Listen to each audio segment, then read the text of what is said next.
Үзэгчдийн энэ өдрийн амгалан айлтгая. Манай өнөөдрийн эхний зочноор нийслэлийн хот байгуулалт хөгжлийн газрын ерөнхий архитекторын ажлын албаны ахлах мэргэжилтэн Дархан Чулуун өргөдөө оролцож байна. За. Таны энэ өдрийн амгалан айлтгая. За, хоёулаа бол ярилцлага тийм ээ. Нийслэлийн хот байгуулалт хөгжлийн газрын ерөнхий архитекторын ажлын алба гэдэг бол нийслэл Улаанбаатар хотын одоо ерөнхийдөө төлөвлөлтийг хийдэг газар гэж би ингэж ойлгож байна. 2019 он гарсаар Улаанбаатар хотын ерөнхий төлөвлөгөөний боловсруулалт нэр нь одоо ямар шатнд явж байгаа вэ? Одоо ингэж байгаа шүү дээ. 2020 он хүртэл нийслэл одоо ингэ хотоо төлөвлөсөн явж байгаа. Тэгээд одоо 2020-с 2040 он гэдэг төлөвлөгөө гарсан байна. Тийм ээ. За баярлалаа. За 2019 он гарснаас хойш 2-3 томоохон төлөвлөлтийн ажлууд хийгдэж холбогдох засгийн газрын хуралдаан болон иргэдийн төлөөлөгчтэй хурлаар орж батлагдсан байгаа.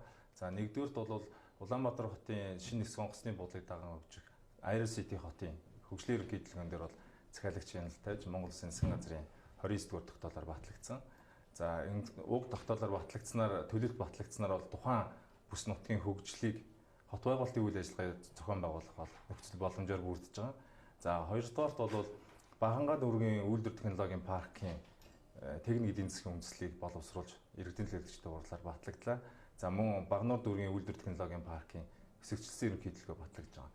За үйлдвэр технологийн паркуудын төлөвлөлтийн ажил батлагдсанаар бол тухайн бус нутгийн ажлын байрыг нэмэгдүүлэх бас давуу талтай. Эдийн засагт болоод одоо хот байгуулалт бол тийм давуу талыг бол бий болгодог. За нийслэл Улаанбаатар хот бол одоо ерөнхийдөө хот төлөвлөлт жоохон одоо үндэ замраг үтчихэд л дээ. Иргэд ч гэсэн энэ дээр жоохон бохомдолтой байна. Тэр нийслэл хот маань хаашаа тэлж хөгжих вэ? Тэн дээр ямар төлөвлөлт хийж байгаа вэ? Энд ч одоо дагаад гэж дид үтсгээл бүх юмаа шийдэх ёстой шүү дээ. За баярлалаа. Ерөнхийдөө яг иргэд олон нийтийн зүгээс бол хот төлөвлөлт манай хот ч юм уу төлөвлөлтгүй ч юм уу хот төлөвлөлт нь муу байна гэдэг. Үндсэндээ бол энийг салгаж ойлгох хэрэгтэй. Хот төлөвлөлт, хот байгуулалт гэж хоёр асуудал байна. Төлөвлөлтийн хувьд бол одоо яг орон зайн хувьд бол бүх төлөвлөлт хийгдсэн байдаг. Одоо өнөөдрийн Улаанбаатар хотод үүсэж байгаа нөхцөл байдал бол хот байгуулалтын хөрөнгө оруулалтын асуудлаас болж биднээс нэг төлөвлөлтийг хэрэгжүүлэх процесс удаан байгаа учраас энэ одоо нэг өсний мэдж байгаа эрэлт хэрэгцээг нэгдүгüрт бол хангаж чадахгүй. За хоёрдугаарт бол Улаанбаатар хот нь бол өөрөө 15 дагуул хаяа хотос хот. За Улаанбаатарын хот төлөвлөлтийн бодлогын хувьд бол үндсэндээ дагуул хаяа хотос руугаа одоо хүн амаа нэг нутаг суурьшуулах, за ажлын байрыг бас тийш нь тэлэх тийм бодлогыг бол баримталж байгаа. За үүний нэг жишээ нь бол дөнгөж сая нийлдэг IRCT дагуул хотын төлөвлөлт батлагдлаа. Одоо төлөвлөлтийн дагуу дараагийн процессын хот байгуулалтын үйл ажиллагаанууд бол явагдаж байна. За тэр IRCT дагуул хот гэхээр тэнд бол одоо төлөвлөлт хийхдээ ер нь хичнээн хүн амьдрах одоо боломж олцоотой байдлаар төлөвлөлт юм бол. За бүс нутаг болгоно өөрийн онцлогт суурилж давуу талууд бий болгож төлөвлөлтөнд байдаг. IRCT хотын хувьд бол 34 мянган хүн амтай байна.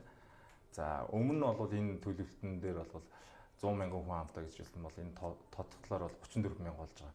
За төлөвлөлтүүдийн онцлог нь юу гэдэг вэ гэхээр бүс нутаг доторх биднээс төлөвлөлтийн бодлого барихтаа энэ дагуул хот дээр байгаа ажлын байрны местийг энэ дээр тусахгүй. Үндсэндээ бие биенийхээ үйл ажиллагааг хот төлөвлөлтийнхөө хувьд дэмжих байдалтайгаар бол төлөвлөлтийг боловсруулдаг байна.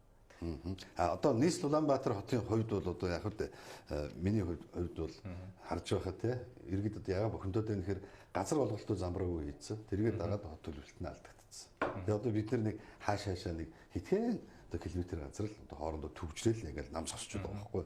Тэгэхээр эндээс гарах гарц маань одоо жишээлбэл танаа одоо алба тийм ээ IRCT хот гэж харж гинүү, налаах тийшээ өгчих ёстой гэж харж гинүү, баг хангаа гэж түрүү ярьсан тийм ээ. Тийм. Үндсэндээ бол яг 15 дагуул хаяат тооцсон өөр өөрсдийн онцлогтой өөрийн одоо нэг хүмүүс одоо эрх ачигт нийцсэн хот төлөвлөлтийн сонирхлыг нь татсан тийм байдлаар төлөвлөлтийг явьж байгаа. Эргэн үнийг та хүчээр тэр шинэ хот дээр очиж суурш гэж болохгүй. Тэгэхээр тухайн хүн тэнцээ ажиллаж амьдрах нөхцөлийг биднээс бүрдүүлэх үүднээс ерөнхийдөө хот төлөвлөлтийн болоо хот байгуулалтын бодлогоор хөрөнгө оруулалтын асуудлууд бас тэгж дагуул хаяа хотын хөгжүүлэх тал руугаа бол дид үтцсэн үед бол сууж явж байгаа. За Улаанбаатар хотыг хөгжүүлэх 2020-с 2040 он хүртэлх төлөвлөгөөний талаар та бас ярих уу? За баярлалаа. Яг одоо манай дээр бол Улаанбаатар хотын 2040 оны хөгжлийн ерөнхий хөтөлбөрөөр боловсруулах үйл ажиллагаа бол явагдаж байна. За өмнө нь бол 3 үе шатаар явж байгаа.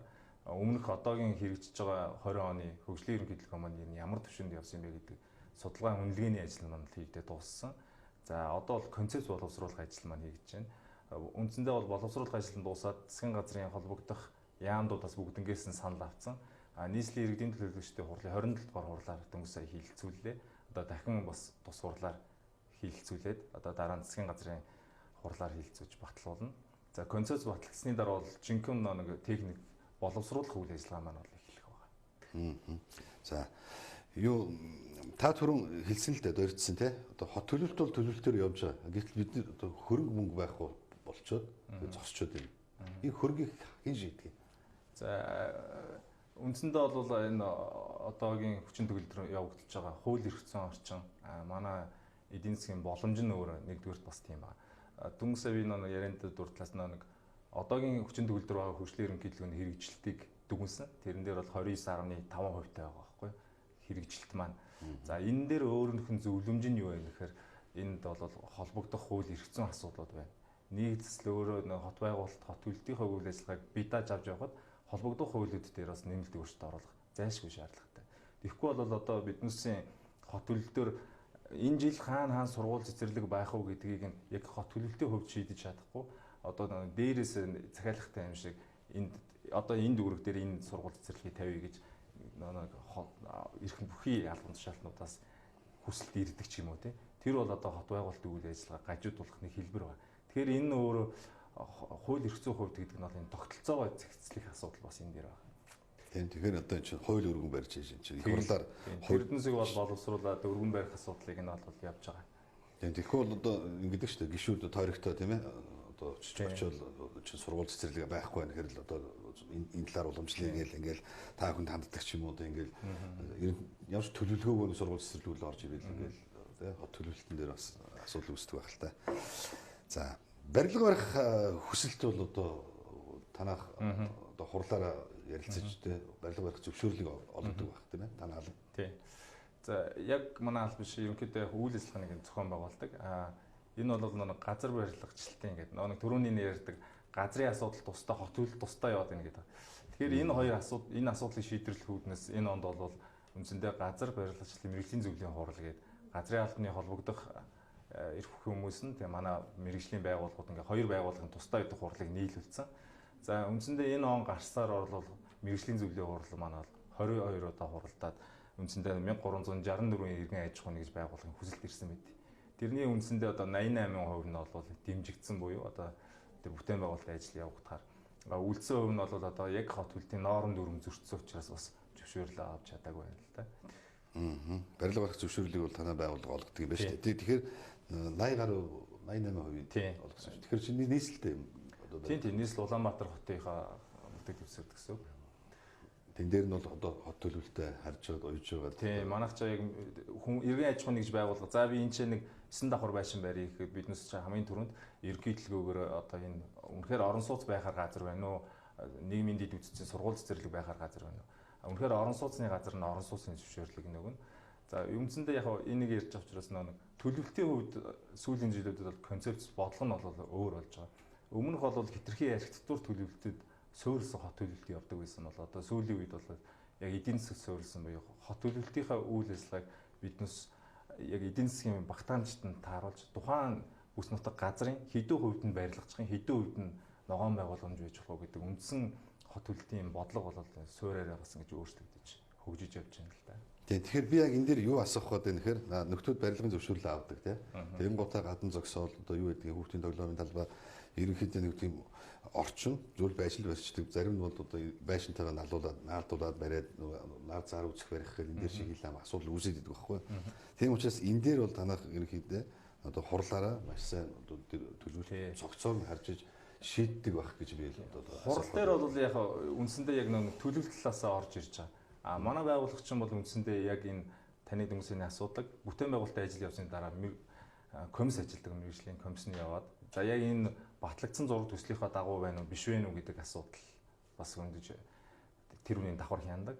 За энэ он гарснаар манайх бас яг чиг үүргийнхээ хүрээнд бол Улаанбаатар хотод баригдаж байгаа бүтээн байгуулалтын ажлууд дээр бас финанс шалгалтын ажлууд явуулахад бол 170 гаруй зөрчил илэрж байгаа. Байшин барилга нэг хууль дүрмийнхаа дагуу зөвшөөрөл аваад явж гинөө яваагүй байна уу гэдэг дээр наривчлаад үзэхлээр тэгэхээр энэ болгон дээр нэг холбогдох эрх зүйн хувьд нь бол одоо манайх зөрчлийн ийм асуудлууд байна гэж судалгаагаа гаргаад мэргэжлийн хяналтын байгууллага холбогдох иргэдийн төлөөлөгчтэй хурал, засаг даргын зөвлөлийн хурлуудаар хилцэгдээд тэгээ холбогдох арга хэмжээнүүдийг бол тухай бүрд нь л аваа яваад байгаа.